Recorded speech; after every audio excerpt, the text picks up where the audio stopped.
सबसे बड़े सवाल पैसा बड़ा या प्यार, इसका जवाब इस कहानी में मिल जाएगा।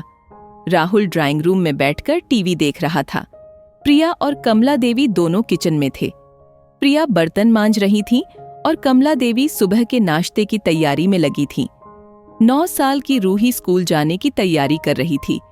राहुल ने ड्राइंग रूम से ही ऊंची आवाज में कहा, प्रिया, तुम्हारा पगार आ गया है? अगर आ गया है तो इस महीने की ईएमआई तुम भर देना। मेरी सैलरी आने में अभी वक्त लगेगा। प्रिया ने किचन से ही सहमति जताई।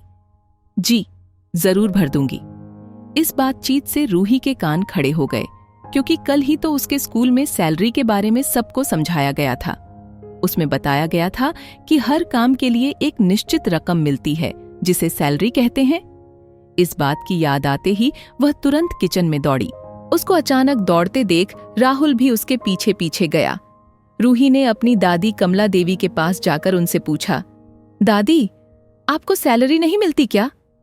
राहुल और प्रिया एक दूसरे की तरफ देखकर मंद मंद मुस्काए।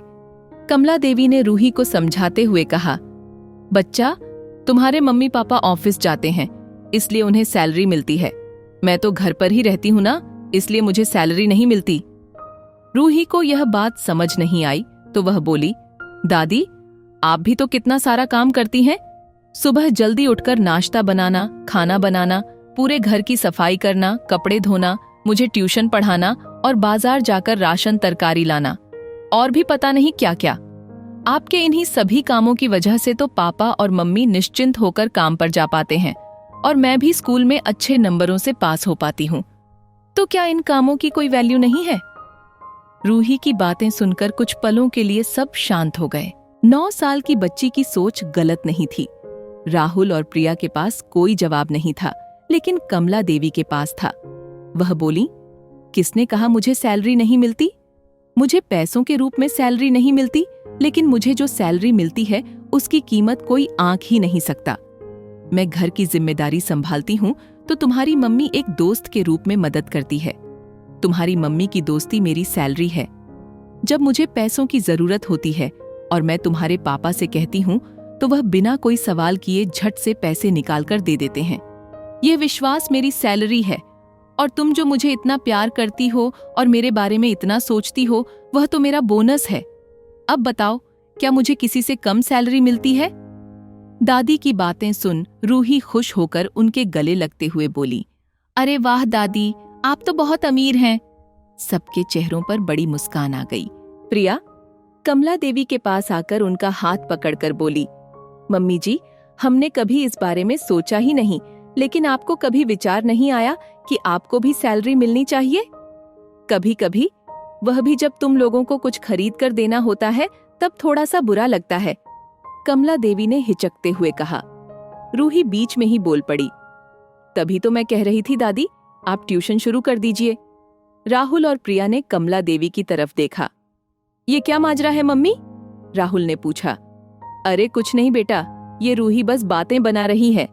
कमला देवी ने बात को टालने की कोशिश की। नहीं पापा, मैं आपको पूरी बात बताती हूँ।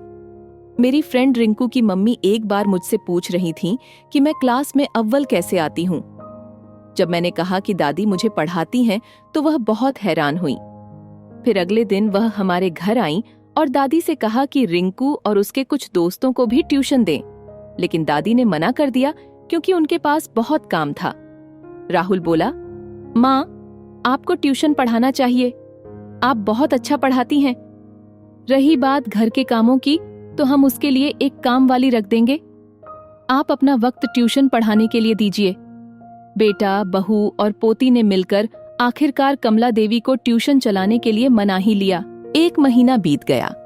कमला देवी ने बहू, बेटे और पोती को एक अच्छे रेस्टोरेंट में अपने पैसों से खाना खिलाया। उस दिन कमला देवी की आंखों में रिश्तों की कमाई के साथ अपनी पहली कमाई की खुशी और संतोष चमक रहा था।